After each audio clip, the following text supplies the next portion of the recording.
News, सच जरूरी है। नमस्कार दर्शकों, ये है एमएनएस न्यूज नेटवर्क और आप देख रहे हैं एमएनएस न्यूज टीम। मैं हूं आपके साथ शुभांगी। तो आइए देखते हैं देश और दुनिया की तमाम बड़ी खबरें। इससे पहले एक नजर हेडलाइंस की ओर।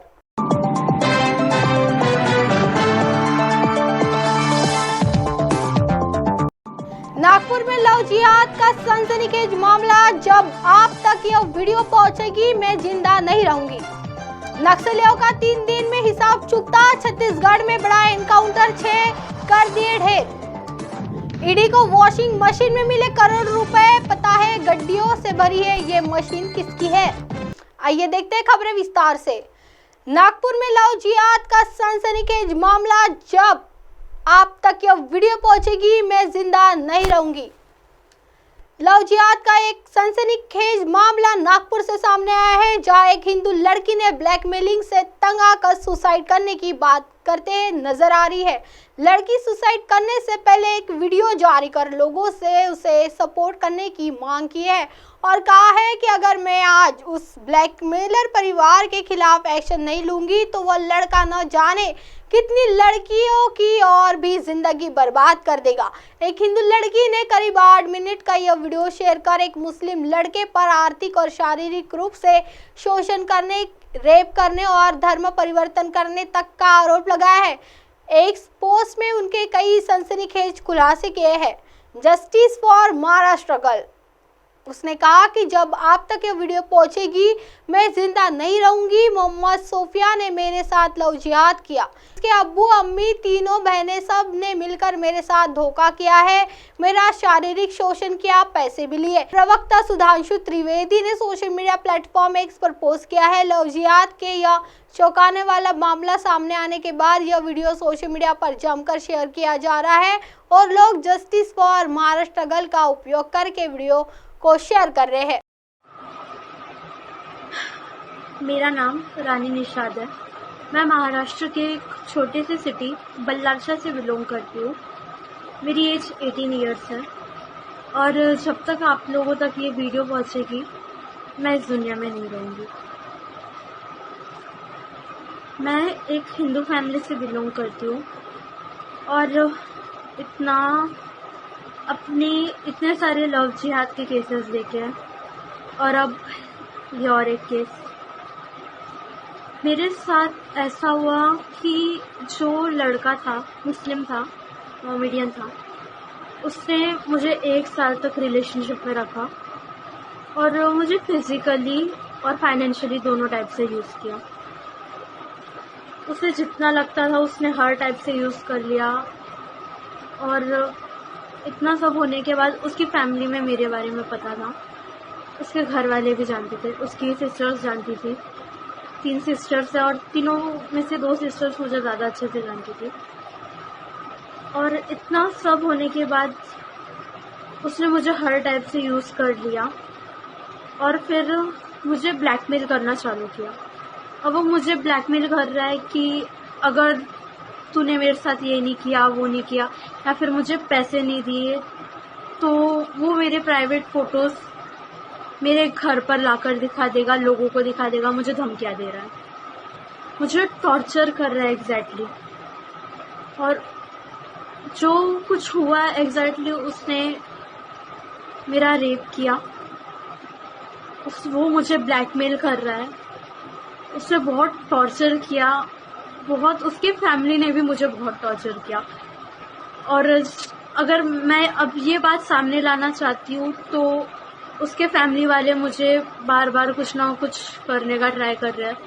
उस लड़के पर कोई बात ना आए करके उसके फैमिली वालों ने उसको यहाँ से दूर भेज दिया। अब मैं ठीक से नहीं जानती, मुझे इतना पता चला है कि उसे नागपुर भेज दिया गया, बट आई डोंट नो कि वो प्रॉपर कहाँ है। उन लोगों को इवन ये तक पता है, सब कुछ हो चुका है, फाइनेंशियली, फिजिकली सब कुछ उसने यूज़ कर लिया है मुझे। वो मुझे खुद बोलकर जा रहा है कि मेरा तेरे से काम निकल गया, लेकिन अब जब मेरा मन करेगा मैं तो अब तुझे बोलूँगा और तुझे वो करना ही पड़ेगा। वो ऐसा बोल रहा है। वो मुझे बहुत टॉर्चर कर रहा है, उसने बहुत टॉर्चर कर चुका है उसके फैमिली ने। और इवन उसने मेरी इतनी बदनामी कर चुकी है। पूरा बदनाम कर दिया उसने मुझे।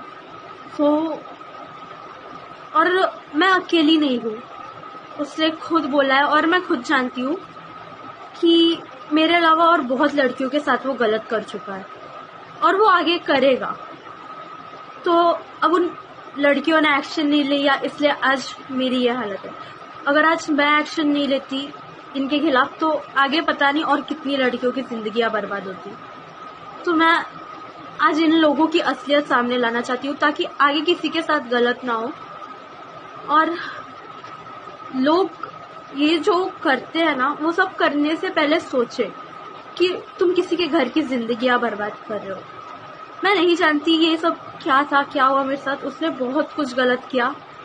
मेरे दिमाग में एक ये सोच थी कि भाई जो भी करना है ठीक है, जो हो गया हो गया। मैं मेरी फैमिली के बारे में भी नहीं सोच रही थी। मुझे इस बात का रिग्रेट है।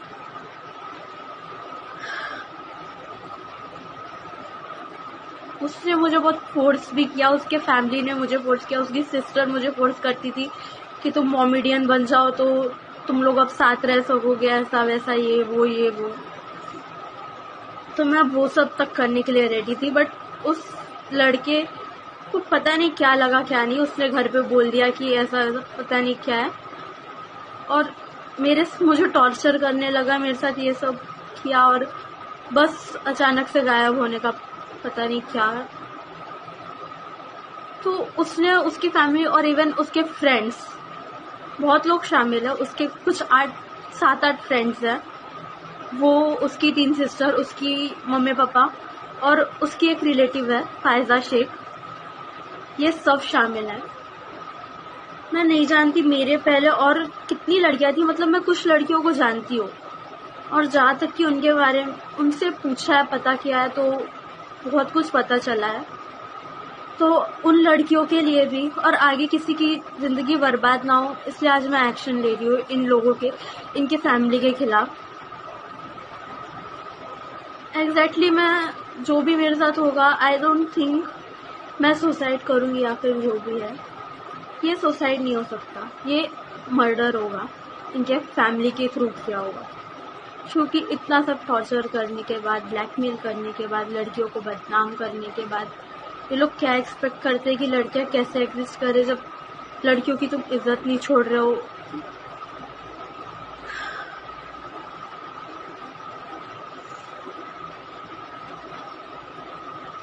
एक दिमाग में ये मेंटेलिटी थी कि भाई कोई भी कास्ट का है बट उसकी खुद की 3 बहन है, किसी और की बहन के साथ गलत नहीं करेगा। बट ये मेंटेलिटी मेरी पूरी बदल चुकी है कि बहन थी, बहनों ने भी साथ दिया, फैमिली वालों ने भी साथ दिया और उसने खुद तो ये सब किया ही। एग्जैक्टली उसने रेप किया, मर्डर किया, उसकी और उसकी फैमिली ने। भले ही मैं मर जाऊंगी लेकिन वो सुसाइड नहीं कहलाया जाएगा। टॉर्चर, बदनामी, जो सब उनकी वजह से हुआ, उसकी वजह से किया गया एक मर्डर है।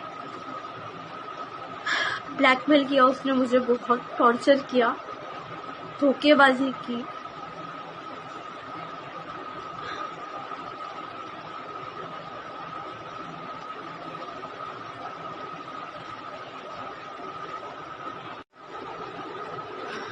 तो मैं बस इतना चाहती हूँ कि इन लोगों को इनके गुनाह की सजा मिले और कुछ नहीं। मैं अगर मेरे फैमिली से कहती तो घर की इज्जत को लेकर वो लोग ये बात ना बाहर जाने देते। आई डोंट नो मेरे साथ क्या करते। हाँ मेरी गलती है, मैं एक्सेप्ट करती हूँ, पर गलती को सुधारना इज बेटर ऑप्शन। और मैं ये चाहती हूँ कि उन लोगों को सजा मिले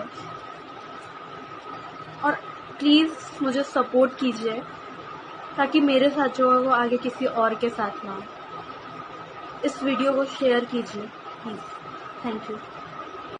आइए बढ़ते हैं अगली खबर की ओर। नक्सलियों का 3 दिन में हिसाब चुकता, छत्तीसगढ़ में बड़ा एनकाउंटर, 6 कर दिए ढेर।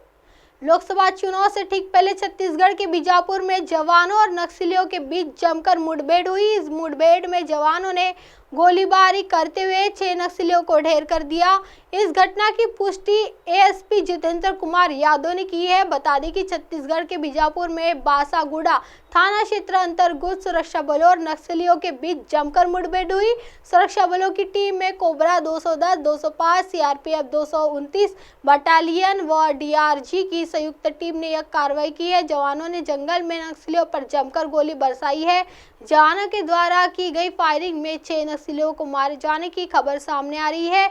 इस मुठभेड़ के बाद बासागुंडा के जंगल में जवानों के द्वारा सर्चिंग करते हुए नक्सलियों के शव बरामद किए जा रहे हैं। मारे गए नक्सलियों में 4 की हुई पहचान। छत्तीसगढ़ के बीजापुर में हुई नक्सलियों की मुठभेड़ में मारे गए 6 नक्सलियों में से 4 नक्सली शिनाख्ती हो गई है। मारे गए नक्सली में जिनकी पहचान हुई है उनमें Nagesh deputy commander platoon number 10, Soni Nagesh की पत्नी गंगी, एसीएम और आयुक्त सदस्य प्लाटून नंबर 10 शामिल है। आइए बढ़ते हैं अगली खबर की ओर। ईडी को वॉशिंग मशीन में मिले करोड़ रुपए। पता है गड्डियों से भरी ये मशीन किसकी है? तो आइए जानते हैं। एक शब्द है मनी लॉन्ड्रिंग, मतलब समझते तो कर सकते हैं काले पैसे को सफेद करने का काम। लॉन्ड्रिंग का मतलब धुलाई भी होता है, लेकिन एक मामले में तो सच में पैसों की धुलाई होती नजर आ रही है, वो भी वॉशिंग मशीन के भीतर। प्रवर्तन निदेशालय ने एक मामले में 2.54 करोड़ रुपए जब्त किए हैं। जांच के दौरान ये भी सामने आया कि कुछ पैसा वॉशिंग मशीन के भीतर छुपाया गया था। मामला विदेशी करेंसी से जुड़ा बताया जा रहा है। मीडिया रिपोर्ट की खबर की माने तो विदेशी मुद्रा प्रबंधन अधिनियम के अंतर्गत का है। एजेंसी ने विदेशी मुद्रा से जुड़े मामले की Capricorn shipping and logistic private limited company, इसके डायरेक्टर विजय कुमार शुक्ला और संजय गोस्वामी के परिसरों की तलाशी ली, जिसमें दिल्ली, हैदराबाद, मुंबई, कुरुक्षेत्र और कलकत्ता के परिसर शामिल थे। उन्होंने मामले से जुड़े कई कागजात, डिजिटल डिवाइस के साथ 2.54 करोड़ रुपए जब्त किए, जिसका एक बड़ा हिस्सा वॉशिंग मशीन के भीतर छुपाया गया था। साथ ही 47 बैंक अकाउंट भी फ्रीज किए गए हैं। अब आप हमारे चैनल को आपके मोबाइल ऐप पर भी देख सकते हैं। मोबाइल ऐप पर देखने के लिए प्ले स्टोर से MNS न्यूज़ की ऐप्स डाउनलोड करें। Insta, hike, tweet, cook, Facebook और कई सोशल मीडिया प्लेटफॉर्म पर हमारा चैनल उपलब्ध है। आप इसे यूट्यूब पर भी देख सकते हैं, आप इसे लाइव भी देख सकते हैं www.mnsnewst.com पर। फिलहाल वक्त हो चला दर्शकों ब्रेक का। ब्रेक से लौटने के बाद देखिएगा देश और दुनिया की तमाम बड़ी खबरें। बनी रही MNS न्यूज़ टी पर। नमस्कार।